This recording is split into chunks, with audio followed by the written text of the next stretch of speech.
নারায়ণগঞ্জের ফতুল্লায় পূর্ব শত্রুতার জের ধরে রায়হান নামে এক যুবককে কুপিয়ে হত্যা করেছে দুর্বৃত্তরা। রাত ৮টায় ইসদাইর এলাকার সড়কে প্রকাশ্যে তাকে কুপিয়ে হত্যা করে পালিয়ে যায় দুর্বৃত্তরা। মহিলা বলতে একজন পয়রা দাবড়া রয়েছে, মানে দাবড়াইতে আছে, কেউ ধরতে পারে না। পরে আমরা দুইজন আরেকজন রাস্তার পথচারী, মানে এমন করতেছিল, রক্ত রাস্তায় বিছতে বিড়ে গেছে গা। আমরা মানে কোন কষ্ট করে উঠায় ধইরা পরে ওনার গাড়ির থেকে নিহত রায়হান গলাচিপা এলাকার মেসের আলীর ছেলে এবং সে পেশায় একজন বাবুর্চি। নিহতের মেজ ছেলে সাব্বিরের অভিযোগ, গত ১ মাস তুচ্ছ ঘটনাকে কেন্দ্র করে মাদক ব্যবসায়ী রাজ্জাকের সাথে ঝগড়ার এক পর্যায়ে তাকে পায়ে ছুরিকাঘাত করে।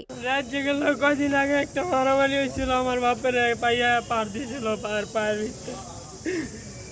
এরপর আমি আর কইছি ওই জায়গায় যাইতে না, তারপর হয়ে গেছে।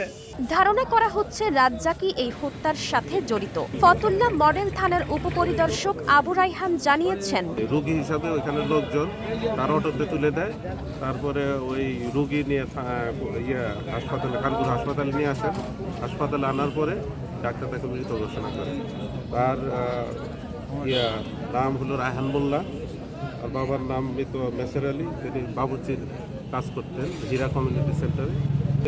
ওনার ছেলে রাব্বি উনি বলছেন যে এখনো ওনারা সন্দেহটা কোনো কিছু বলতে পারতেছে না।